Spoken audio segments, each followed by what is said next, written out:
주신 하나님의 말씀입니다. 자리에 앉으시겠습니다.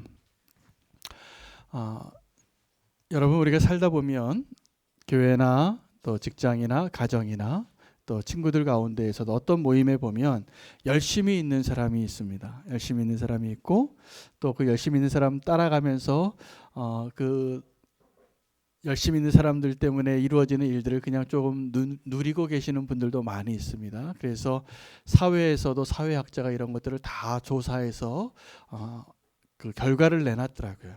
그래서 80-20 법칙이라는 게 나오는 겁니다. 그래서 어느 단체든지 어느 조직이든지 한 20%의 사람이 열심히 있어요. 그래서 그 사람들이 끌고 가고 헌신하고 앞장서고, 그래서 나머지 80% 사람들에게 따라만 가도 어떤 일들이 이루어진다는 이야기입니다. 그 모든 보편적인 현상이 있는데 열심히 있는 사람이 있고 열심히 없는 사람이 있다라는 사실이죠. 여러분은 오늘 이 자리에 예배에 나오셨는데 내가 지금까지 주님 앞에 믿음으로 살면서 하나님 앞에 열심히 있다고 생각하십니까? 있으실 거예요. 제가 알기로 우리는 교회에 정말 열심히 특심이시고 하나님 앞에 아름다운 열심으로 지금까지 경주해 오신 분들이 참 많습니다.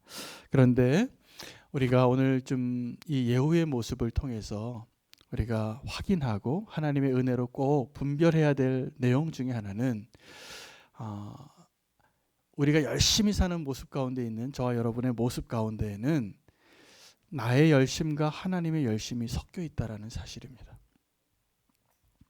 그래서 하나님의 열심으로 하나님이 행하시는 일들보다는 내 열심으로 내가 열심히 하는 것이 드러나기를 더 원하거나, 아니면 그 섞여 있는 그 상황 가운데에서 내가 기쁨을 누리고 내가 더 감사하고 내가 살 이유라고 확인하는 그 근거가 하나님의 열심이 아니라 나의 열심일 때가 많아요. 그리고 우리는 하나님 앞에 이렇게 얘기하는 겁니다.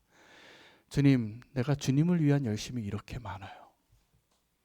오늘 예후가 여호나답을 만나서 그의 손을 잡고 병거에 올리면서 하는 말이 이거였어요. 보라, 이제 내가 여호와의 열심이 얼마나 많은 사람인가 네가 보리라. 그리고 두 사람이 같이 병거에 타고 마차로 가서 사마리아에 이르러 뭇 백성을 다 모으고 바알의 집회를 이루어서 바알을 섬기는 자들을 다 죽입니다. 이 두 사람이.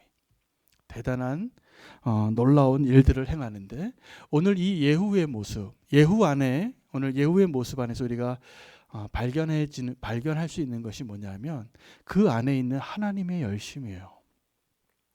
예후가 보통 사람이 아닙니다. 예후가, 우리는 보면 지금 예후의 이야기를 계속 열왕기하 본문을 묵상하고 말씀을 전하는데, 여러분 그 예후의 모습 가운데 한 이 정도면 됐다 싶은 그 때를 예후는 거기서 멈추지를 않더라고요. 예를 들어서 예후의 그 개혁이, 자기의 주군이었던 요람왕 하나 죽여도 자기 왕이 됐잖아요. 그리고 왕으로 통치하면서 그 하나님의 뜻을 그렇게 이루어도 되는데 그 칼을 멈추지 않아요.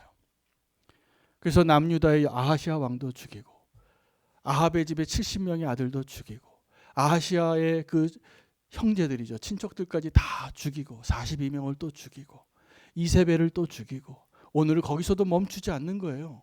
왜요? 하나님의 열심이 있으니까. 이 예후 안에 있는 그 하나님의 열심이 대단합니다. 그래서 한 사람도 남기지 않고 다 하나님을 거역하여 우상 숭배했던 그 이스라엘 땅을 향한 하나님의 열심을 그가 가지고 칼날로서 하나님 앞에 끝까지, 그 하나님의 열심이 아니면 저 같으면 이쯤 하면 됐지요 주님, 저 피곤해요, 이 정도면 됐을 것 같아요 하고 멈췄을 그 시점을 뛰어넘더라고요. 여러분, 열심히 있는 사람들이 항상 그 지경을 넘어가고 하나님이 허락하신 그 사명을 끝까지 감당하게 됩니다. 오늘 그 예후의 모습에서 저는 하나님의 열심을 발견하면서 또 한 사람의 모습을 발견하는데, 비느하스라는 사람의 모습이 보여요. 여러분, 비느하스가 누군지 아시죠? 네, 출애굽할 때 그 이스라엘 백성이 지나가는 땅에 모압 왕 발락 왕이 발람이라는 선지자를 불러서 저 사람들을 좀 저주하라. 지금 저 사람들이 하나님의 군대같이 지나가는데 다 쑥대밭을 만들고 가고 있으니까 우리 두렵다. 저들을 좀 저주해 달라라고 부탁을 합니다. 그런데 이 발람이 하나님께 미리 음성을 들었어요. 저들을 저주하지 말라고. 그리고 너를 향하여서 아무리 많은 보화를 가지고 와도 그들과 함께 나가지 말라라고 당부를 했는데, 이 발람이 겉으로 보기에는 하나님의 마음에 합당하게 말하고 결정한 것 같지만, 성경은 그의 발걸음을 그의 마음을 드러내고 있는데, 이 발람이 하나님의 말씀을 듣고도 겉으로는 나는 당신들과 함께 가지 않습니다 라고 말하지만 마음이 이미 간 걸 하나님이 아세요. 자, 겉으로는 여전히 그들에게 나는 당신과 함께 갈 수 없습니다. 아무리 많은 재물을 가지고 오고 아무리 높은 사람이 와도 나는 안 따라갑니다. 이렇게 얘기했지만 하나님은 아시는 거예요. 그래서 그 마음이 이미 무너진 사람이죠. 우리 여러분, 겉으로는 지금 아직도 믿음으로 사는 것 같고 겉으로는 아직도 흔들림 없는 것 같지만 마음으로 이미 선 넘어간 사람들 많아요. 하나님은 그걸 아시는 거예요. 그래서 이 발람에게 하나님이 얘기합니다. 따라가라. 가서 축복해라. 가서도 저주하지 말라. 그래서 그가 사실은 발람의 이야기는 끝까지 하나님의 사람의 모습으로 하나님의 말만 전한 선지자였어요. 그러나 그의 실상은 이미 무너진 선지자였다는 거죠. 여러분, 그 발람이 이스라엘에게 갔을 때 이스라엘이 그 발람을 어떻게 대했을 것 같습니까? 자, 발람이 이스라엘을 저주했어요? 축복했어요? 축복했거든요. 저주해달라는 요구가 있었지만 끝까지 축복했거든요. 이스라엘의 입장에서는 이 발람이 하나님의 선지자예요. 우리를 지켜준 우리 편이에요. 그래서 이 발람을 자기네 공동체의 선지자로 수용합니다. 그때부터 문제가 생긴 거예요. 그래서 그 이스라엘에 발람의 죄가 스며들어요. 겉으로는 여호와를 섬기는 것 같지만 안으로는 바알을 숭배했다. 겉으로는 하나님의 백성이지만 안으로는 이미 다 우상 숭배하는 사람들로 바뀝니다. 그래서 그 땅 안에 어떤 일이 생기냐면 음행이 일어나기 시작해요. 그 음행은 어떤 남녀의 불륜의 관계를 의미하는 것이 아니라 영적으로 하나님을 거역하는 그 모습의 상징이었어요. 이 비느하스가 창을 들죠. 그래서 이미 하나님의 심판이 임해서 연병이 42,000명이 죽어나가는 그 시점에 비느하스가 창으로 그 천막 안에 있는 두 사람을 한 창으로 죽여요. 둘이 같이 있었으니까. 한 창으로 배를 다 뚫었더라 그래요. 다 뚫고 죽일 때 하나님이 이 비느하스에게 이렇게 얘기해요. 네가 나를 향한 그 열심으로 진노하였으므로 내가 너에게 평화의 언약을 주리라. 여러분, 우리가 평화를 원하면서 자꾸 원수하고 손잡는 게 평화인 줄 알아요. 원수하고 손잡고 죄와 손잡고 내가 가지 말아야 할 것과 손잡으면서 화평하게 지내는 것이 평화가 절대로 아닙니다. 진정한 평화는 내 원수가 다 사라질 때까지 주님의 편에 서야지만 진정한 평화의 언약을 얻는 거예요. 그래서 이 비느하스의 그 진노함, 비느하스의 그 열심, 예후의 열심이에요. 예후가 그 땅에 그 하나님을 떠난 그 우상들을 향한 하나님의 열심으로 그 칼이 멈추지가 않아요. 이 정도면 됐다 싶은데 그는 끝까지 하나님의 마음으로 끝까지 한 사람도 남기지 않고 그 바알을 숭배하고 아합의 집을 찾아서 죽이고자 하는 그 일 가운데 섭니다. 그런데 이 예후가 그 하나님의 일들을 감당하면서 자기의 정체를 밝히지 못해요. 왜일까요? 아직 과업이 끝나지 않은 거예요. 그래서 내가 하나님의 사람입니다라는 걸 말 안 하고 그냥 나는 자기 주인을 배반한 반역자입니다. 이렇게 자기의 정체성을 가지고 그 땅 가운데 있는 하나님의 대적자였던 그 우상들을 다 파하는 거예요. 여러분 기억나시죠? 이 아시아의 형제들이 이스라엘에 찾아오는데 그 길 가다가 거꾸로 이스라엘에서 사마리아로 가고 사마리아에서 이스라엘로 오던 무리를 만나요. 42명을. 그 아시아의 형제들이었어요. 당신 누구요? 라고 물으니까 이 아시아 형제들은 이 예후가 요람의 장군이니까 나는 지금 아시아의 형제들이라고 대답을 하니까 그러냐고. 그리고 그들을 죽이는 거예요. 그들이 이 예후가 반역을 했고 예후가 지금 새로운 왕이 됐다라는 걸 알았으면 그렇게 말하지 않았겠죠. 무슨 말입니까? 아직 예후가 자기 정체를 밝히지 않은 거예요. 지금도 오늘도 그 수많은 사람들을 그 바알의 산당에 다 부르죠. 아합은 바알을 조금 섬겼지만 나는 바알을 많이 섬기리라. 다 모여라. 우리 힘을 한번 합해보자. 그리고 그들을 죽이려는 게 예후의 계획이었어요. 그런 자기의 정체를 아직 밝히고 있지 않는 그 가운데 예후가 한 사람을 만나요. 누구냐면 여호나답이에요. 오늘 그 여호나답이 우리에게 굉장히 중요한 인물입니다. 그 여호나답을 만날 때 이 예후가 묻습니다. 나의 마음이 너를 향하여 진실한 것처럼 너도 나를 향하여 마음이 진실하냐? 그렇다고 대답해요. 그래서 이 예후가 이 여호나답을 보고 마음에 들었어요. 그럼 나랑 손을 잡자고. 그 손을 잡고 병거에 같이 올리면서 그가 한 말이 있습니다. 이제 네가 여호와를 위한 나의 열심을 보리라. 그리고 두 사람이 함께 힘을 합해서 사마리아로 갑니다. 사마리아로 가서 바알 전국대회를 열어요. 바알을 섬기는 모든 제사장과 바알을 섬기는 모든 성도들을 다 모아라. 한 사람도 빠지면 안 된다. 아합은 조금 섬겼지만 나는 많이 섬기는 사람이다. 자기의 정체를 이제 드러내서 사마리아에서 새로운 왕으로서 선포하면서 첫 번째 일이 바알 전국대회예요. 그런데 내가 하나님의 사람인 건 말하지 않았어야지. 그래서 거꾸로 그 계략을 계속하는 거죠. 옷을 맡은 사람에게 그 바알을 섬기는 모든 사람에게 유니폼을 다 입혀요. 자, 그런데 여러분 아주 지혜롭고 분별력 있는 예후의 요구가 뭐냐면 그 자리에는 여호와를 섬기는 선지자는 한 명도 있으면 안 된다는 요구예요. 그래서 한 사람도 이 안에 들여오지 말라. 여러분 이 설명이 무엇을 의미하냐면 그때 당시에 여호와의 선지자 가운데에는 여호와의 선지자였다가 바알의 선지자였다. 성도들 가운데는 여호와의 성도였다가 바알의 성도였다가 이런 사람이 있었던 거잖아요. 그래서 그날에는 둘 중에 하나만 택해라. 옷을 하나만 입어야 된다. 그래서 바알의 예배자들은 그날 바알 유니폼 입고 다 모인 거예요. 그래서 그때 그 모습을 보면서 저는 오늘 저와 여러분이 정말 주님을 사랑하고 주님을 예배한다고 하면서 여호와를 예배하는 자리에는 이렇게 성도같이 있다가 바알을 섬기는 그 자리에는 또 바알을 섬기는 유니폼을 입었다. 양다리 걸치고 있는 성도가 있을 것 같아요. 있을 것 같아요.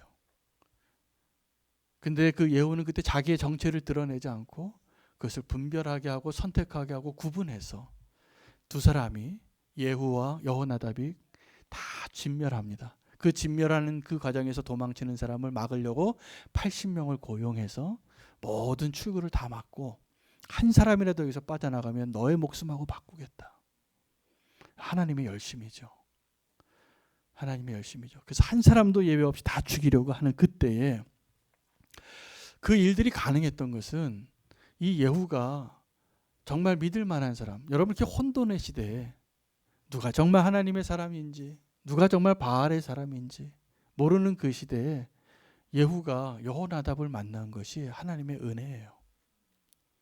저는 오늘 우리가 이 자리에서도 정말 그러한 만남으로 확인되어지기를 원합니다.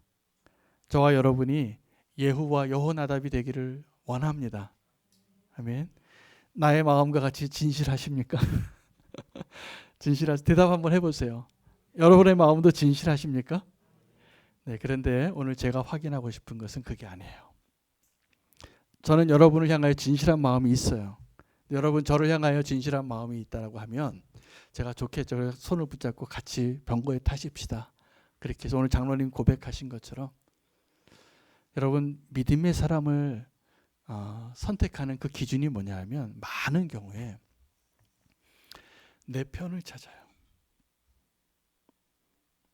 저 사람이 지금 내 편인가? 아니면 아닌가. 겉으로 보기에는 내 편 같고 아닌 편 같고 이러한 것들을 자꾸 구분하려고 분별하려고 노력하면 할수록 교회에는 더 이상 신뢰가 있을 수 없고 교회는 자꾸 분열하게 됩니다. 여러분 정말 믿음의 사람을 어떻게 분별해야 되냐면 저 사람이 내 편인가를 찾으려고 확인하려고 하지 마시고 저 사람이 하나님의 사람인가를 확인하셔야 돼요. 하나님의 사람인가. 그러면 우리가 하나님의 일을 같이 할 수 있어요. 저는 우리는 교회에 그래서 정말 하나님의 사람으로 가득 찬 교회가 되기를 축복합니다. 제가 정말 이 자리에서 원하는 것은 오늘 이 자리에 계신 장로님, 권사님, 집사님, 청년들 모두가 하나님의 사람으로 확인되어지기를 원해요. 다윗과 요나단이 이 어려운 때에 서로를 신뢰하는 축복의 관계가 됩니다. 이 두 사람의 관계는 너무나 특별해요. 왜냐하면 다윗과 요나단은 서로 친구가 될 수 없는 위치에 있는 사람이었어요. 로미오와 줄리엣이에요. 완전히. 사울은 다윗을 죽이려고 하고 있고 다윗은 순수하게 하나님의 관점에서 그 왕을 섬기고 있는데 여러분 요나단이 이 다윗을 봤을 때 그에게 정말 하나님을 향한 그 진정성이 없었다면 다윗을 사랑했겠습니까? 아니에요. 사울하고 똑같았겠죠.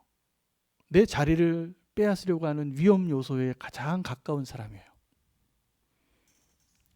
그래서 사울 왕이 나중에 이 요나단과 다윗이 서로 아버지 사울의 마음을 한번 확인하기 위해서 서로 약속을 하잖아요. 활을 쏘고 뒤로 가는지 앞으로 가는지 그걸 따라서 아버지의 마음을 요나단이 확인하고 다윗에게 알려줍니다. 그 화살을 쏘고 도망가라고 하죠. 그리고 서로 부둥켜 안고 눈물로 헤어져요. 왜요? 확인했으니까. 내 아버지 사울 왕이 너를 죽이려고 하는 것이 분명하니까 너는 이제 떠나라. 그 사실을 나중에 사울 왕이 듣고 그가 성경에 기록할 수 있는 가장 최대치의 욕을 섞어서 얘기해요. 자기 아들에게 욕을 해요. 폐역 무도한 자의 아들아, 네가 지금 나를 버리고 저 다윗을 선택한 것이 뭘 의미하는지 아냐. 너는 끝이야. 너는 나를 택했어야지 왜 다윗을 택하냐. 여러분 그때 요나단이 만약에 다윗을 택하지 않고 아버지 사울을 택했다면 다윗과 요나단은 존재하지 않습니다. 다윗이 이 요나단의 죽음을 듣고 애통해하죠. 형님 요나단이요, 그대가 나를 사랑하는 그 사랑이 너무나 기이합니다. 여인이 나를 사랑하는 것과도 비교할 수 없습니다. 그리고 흐느껴요.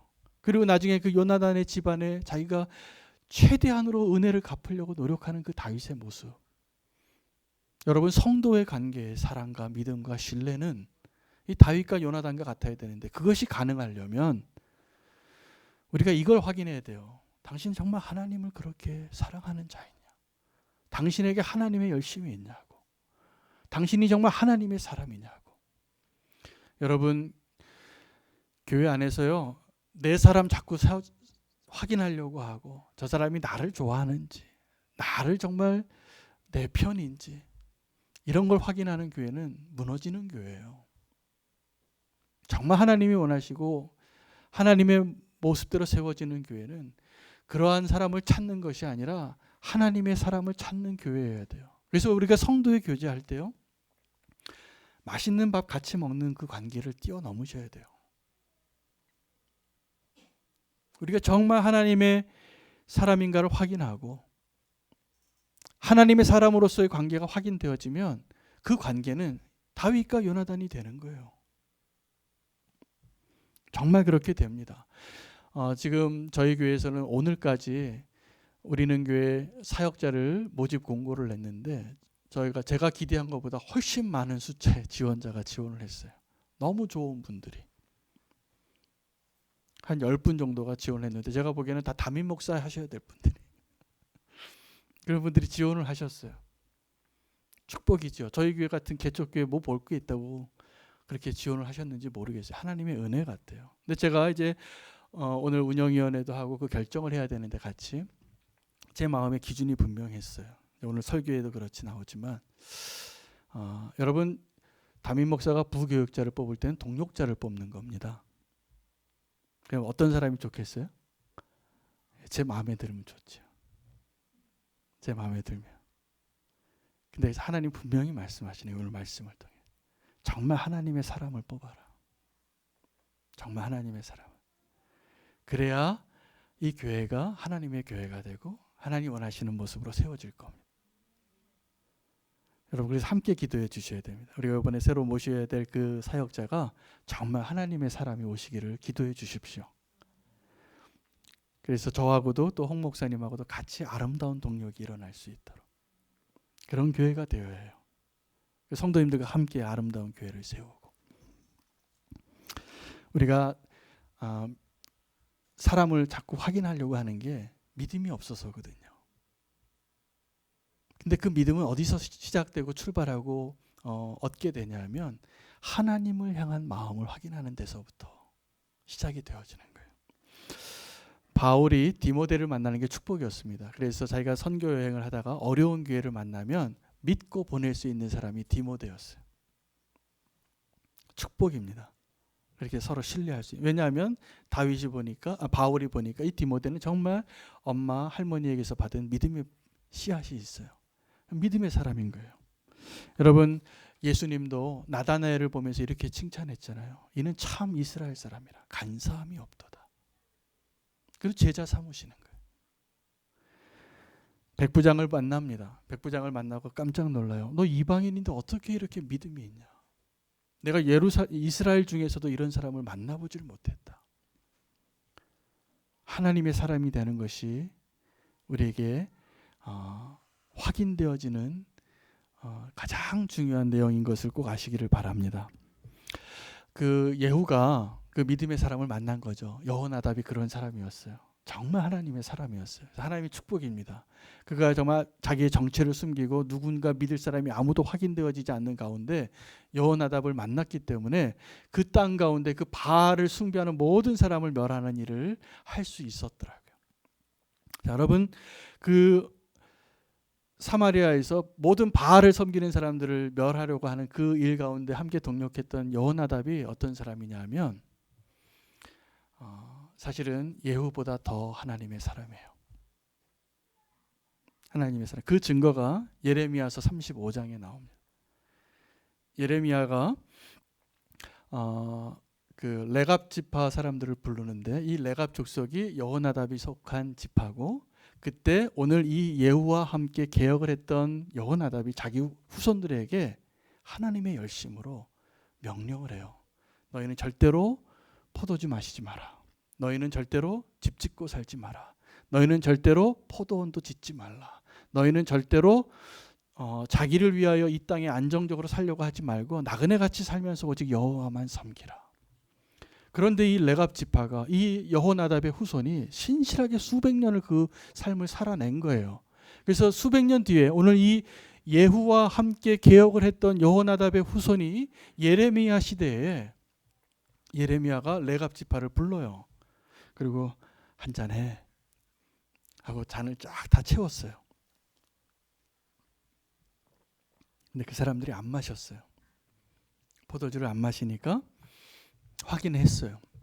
너는 왜 안 마셨냐? 그랬더니 그 레갑 지파 사람들이 우리는 여호나답의 후손인데 그의 명령을 따라서 포도주를 입에 대지 않고 살았습니다. 우리는 하나님만을 경외하고 살았습니다. 포도원도 짓지 않았습니다. 집도 짓지 않았습니다. 나그네같이 살지만 우리는 정말 하나님을 섬기는 그러한 지파입니다. 그리고 하나님께서 이 레갑 지파의 이야기를 통하여 이스라엘을 책망하세요. 너희를 봐라. 이스라엘 지파도 아닌 이 레갑 지파가 이렇게 신실하게 하나님의 명령에 순종하고 있는데 너희가 얼마나 무너져 있는가를 봐라. 이게 예레미야의 예언이었어요. 예레미야서 35장에. 예후는 여호나답에게 이렇게 얘기했군요. 손을 내밀어서 자, 이제 내가 너의 진실을 알았어. 너 이제 내 편인 거 알았으니까 너만 알려줄게. 여호와를 위한 내 열심을 보라. 그런데요, 이 여호야답은 우리에게 이렇게 얘기하는 거예요. 여호와를 향한 나의 열심이 아니라 나를 향한 그 하나님의 열심을 보라. 그 민족이, 그 지파가 그 어떤 나시린보다도 더 나시린답게, 그 어떤 레위 지파보다도 더 레위 지파답게 하나님을 위한 백성으로 살았어요. 그것이 가능했던 이유는 그들을 향한 하나님의 열심 때문이었어요. 근데 예후는 정말 자기의 열심으로 살았던 사람입니다. 이 예후가 개혁을 완성하는데 다음 주 본문이지만 이 예후를 향한 하나님의 축복이 4대까지로밖에 멈춰요. 그 이유는 그가 그 개혁을 하지만 한 가지가 부족해요.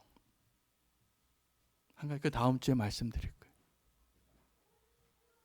여러분, 우리가 하나님을 위한 열심은 지금 섞여서 하나님의 열심인지 내 열심인지 모르지만 우리의 열심은 항상 2% 부족한 열심이에요. 가장 큰 위험은 나의 열심 때문에 하나님의 열심이 안 보여요. 나의 열심을 자랑하느라고 하나님의 열심은 다 뒤편이 돼요. 여러분, 성경에 보면 하나님의 열심으로 살았던 사람들 많이 만납니다.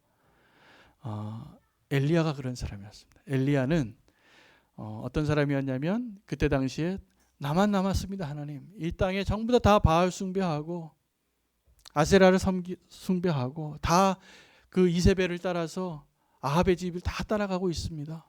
나만 남았어요. 하나님.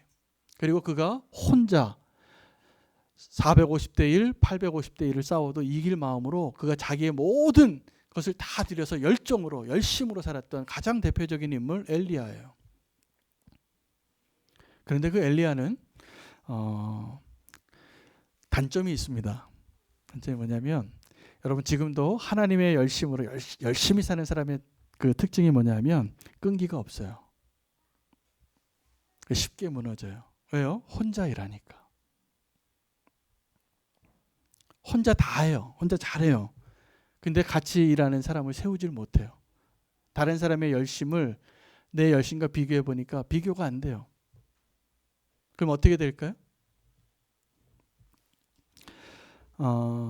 다른 사람의 연약함이나 다른 사람의 부족함이나 다른 사람의 그 연약함이 용납이 안 돼요. 그래서 바울이 마가 요한을 용납하지 못했던 것처럼 하나님을 위한 열심히 있었던 사람이죠. 바울도, 엘리야도 그렇고. 여러분, 엘리야는 정말 자기 혼자의 열심으로 일당 450 하는 일 가운데 살았는데, 그가 그런 나의 열심으로 충만한 사람의 단점이 뭐냐면 쉽게 쓰러져요. 혼자 하니까.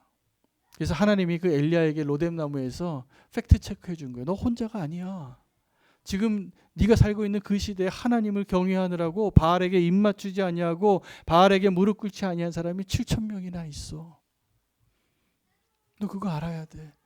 근데 우리는 자꾸 어떻게 얘기하냐면, 하나님, 나만 열심히 하는 것 같아요. 내 목숨 다할 때까지 나 열심히 할게요. 그리고 로뎀나무 앞에 엎드려지는 거예요. 불행한 일입니다. 이게 나의 열심으로 일하는 모습이기 때문에. 그리고 나의 열심으로 일하는 사람이 첫 번째 특징이 끈기가 없고, 두 번째 아주 탁월해요. 그래서 다른 사람이 탁월하지 않은 사람을 이해를 못해요. 하나님이 그 열심히 있는 사람에게 열정가 20% 안에 드는 사람이니까. 근데 그 80%에 있는 사람들을 이해를 못해요. 그래서 함께 일할 수가 없어요. 바나바가 되기 어렵습니다. 이런 사람들은 자기 혼자 해야 돼요. 하나님께서 이렇게 선천적으로 열심을 가지고 열정을 가지고 일하는 사람을 세우셨는데, 예후가 그런 사람이었고 엘리야가 그런 사람이고 바울이 그런 사람이었어요. 이 예후는 오늘 이제 하나님이 기름 부으셔서 엘리사가 청년 보내서 기름 붓고 왕이 됐지 않습니까? 근데 이 사람이 평소에 어떤 사람인가를 예상할 수 있는 한 성경의 내용이 뭐냐면, 자기 왕을 죽이고 이제 왕을 아직 죽이기 전이죠. 죽이러 오는 중이죠. 길앗 라못에서 이스라엘로 막 말 타고 병거를 몰고 오는데, 파수꾼을 2번 보내고 3번째 보낼 때 그 가까이 오니까 그 파수꾼이 한 이야기가 있어요. 우리가 보낸 사실은 돌아오지는 않는데 계속 달리는 게 미친 사람이 오는 것 같다. 그래서 그 미친 사람이 보는 것 같다라고 이야기하면서 꼭 예후 같다. 예후같이 미친 자같이 뭡니다. 이렇게 표현을 해요. 무슨 말입니까? 예후가 평소에 선천적으로 열정과 열심이 있었던 사람이에요. 말을 뭐라도 병거를 하나 뭐라도 난폭 운전하는 사람이에요. 그냥 막 내 앞을 가리면 그냥 경적을 올리고 막 이렇게 하트라이트를 발사하고 그러면서 가야 되는 사람이에요. 열정이 있는 사람이죠. 하나님은 사실은 이렇게 열정 있는 사람을 쓰세요. 그런데 쓰시는데 그 평생을 다듬으세요. 제가 오늘도 우리 교회에 보면 열정이 있으신 분들이 있거든요. 1인 면역을 하시고 그 사람 없으면 교회가 안 돼요. 꼭 필요한 분이긴 하세요. 그런데 기도가 돼요. 저는 그분들을 위해서. 하나님 꼭 하나님의 열심을 좀 알게 해달라. 나의 열심이 아니라. 우리는 지금도 나의 열심으로 사느라고 나를 향한 하나님의 열심을 모르고 사는 분들이 꽤 많아요. 오늘 이 말씀 들으시고 나를 향한 하나님의 열심을 꼭 경험하는 축복을 경험하시기를 원합니다. 한국 사람이 어떤 사람이냐면 보편적으로 열심인 사람들이에요. 그러니까 기적을 이루어내죠. 한강의 기적을 이루어내고 한국 사람의 특징을 특정짓는 표현이 있잖아요. 빨리빨리. 열심히 있다라는 얘기죠.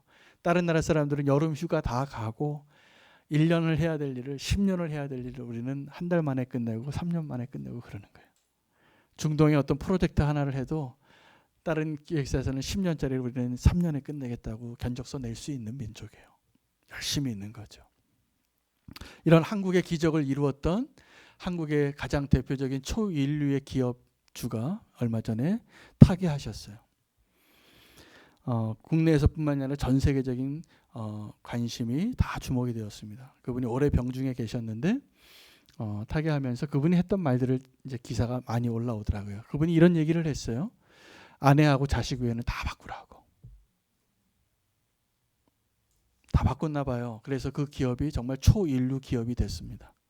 그분이 경영하는 그 시대에 전 세계 넘버원에 해당하는 초인류 기업을 일궈냈는데 제가 그분이 했던 말 이전에 제가 들었던 말을 또 기억하는 게 있어요. 뭐냐면 초인류 기업을 추구하면서 2등과의 격차를 확실하게 해라. 감히 넘보지 못하게 하라. 이게 이 회사의 모토였어요. 완벽하게 1등이 되게 하는 거죠. 그러려면 보통 열심이 아닙니다. 그 회사 다니느라고 월급은 좀 많이 받으시지만 대가를 많이 치른 걸 몰라요. 본인들이. 그리고 그것을 만족해요. 나는 인류 기업을 다니는 사람이야. 저는 그분이 타계했는데 많은 분들이 그분들을 존경하고 저는 개인적으로 존경하는 면도 있지만 성공한 인생을 사셨기 때문에 다른 사람이 이룰 수 없는 걸 업적을 이루었기 때문에 저는 근데 목사로서 그분이 좀 불쌍해요. 하나님의 사람으로서는. 왜냐하면 그분은 자기 열심으로는 그리고 자기 열심으로 그 기업은 이루었지만 하나님의 열심을 경험해 보지 못한 분이에요. 요즘 서점에 가면 얼마 전에 베스트셀러였던 책 중에 하나가 하마터면 열심히 살 뻔했다 라는 책이 있어요. 근데 우리나라의 이 사회를 잘 표현한 책이니까 그 책을 많이 산 거죠. 우리 너무 열심히 살다가 보니까 정말 소중한 것을 잃고 지난 것을 깨닫게 되고 하마터면 나도 다 이렇게 열심히 살 뻔했다. 이게 공감이 되는 거예요. 여러분 사실은 열심히 사는 것이 나쁘지는 않습니다. 근데 우리가 나의 열심 여러분 저는 우리는 교회 다 열심히 있는 성도가 되시기를 원합니다. 그런데 진짜 우리가 구별하고 경험해야 될 열심을 아셔야 돼요. 마리아와 마르다의 이야기를 아실 텐데 교회에는 분명히 마르다가 있고요. 분명히 마리아가 있습니다. 여러분 누굴 더 좋아하시나요? 손들라고는 안 하겠습니다. 내가 누군지가 들통나니까. 그런데요. 교회는 마르다가 없으면 안 되지만 하나님은 마리아가 없으면 안 돼요. 그래서 그 집에 나사로의 집에 예수님과 그 일행이 손님으로 들어갔으니 적어도 13명이잖아요. 13명 밥하고 청소하고 손님 대접하려면 일이 얼마나 많겠어요. 그 집에 적어도 여자가 2명은 있었는데 한 여자는 열심히 일을 하고 한 여자는 뺀질해요. 그래서 이 마르다가 예수님에게 요구를 하는 거예요. 예수님, 제가 이렇게 손님이 많아서 이렇게 분주한데 내 동생 마리아는 나를 안 도와주고 있어요. 좀 명령해서 제보고 좀 일 좀 하라고 좀 해주세요. 이게 마르다의 요청이었어요. 근데 예수님이 그 마르다도 사랑하고 마리아를 사랑하는데 누구 편을 들었냐면 마리아 편을 든 거예요. 예수님이 보시기에는 마르다는 지금 너는 너무 너의 열심으로만 일하고 있는데 나는 마리아가 잘했다고 생각한다. 그는 한 가지를 택했는데 좋은 거 택했다는 거예요. 그게 무슨 얘기일까요? 여러분, 우리가 주님을 위해서 열심으로 사는 것은 아름다운 일입니다. 그 아무나 그렇게 못합니다. 세상에서 열심히 사는 사람들도 훌륭해요. 성실하신 분들이 많기 때문에 성공하고 존경할 자리에 오르시더라고요. 그런 분들이. 그런데 여러분, 세상에서 나를 위한 열심이 아니라 주님을 위한 열심이라니 이게 얼마나 더 아름다운 일입니까? 그런데 예수님은 마르다가 아니라 마리아가 필요하다는 거예요. 여러분이 마르다인지 마리아인지는 여러분 자신이 알 텐데 꼭 마리아가 되시기를 축복합니다. 그게 하나님 보시기에 정답이라는 사실이에요. 두 가지 열심을 오늘 제가 제목으로 정했습니다. 설교 제목이 하나님의 열심과 하나님을 위한 열심입니다. 자, 여러분의 열심은 지금 어떤 것이에요? 여러분의 인생에 어떤 열심으로 지금 여러분이 살고 있습니까? 하나님을 위한 열심입니까? 아니면 나를 위한 하나님의 열심입니까? 대부분요, 이 두 가지가 섞여 있어서 열심히 살기는 사는데 하나님의 열심이 보이지 않고 느껴지지 않아요. 그래서 우리는 항상 불편해요. 뭐가요? 하나님, 난 이렇게 열심히 사는데 쟤 좀 보세요. 내가 쟤 때문에 힘들어요. 그래서 내가 시험이 들어요. 여러분, 교회에서 어려움이 있는 건 대부분 하나님을 위해서 열심인 사람들 때문이라는 거 아세요?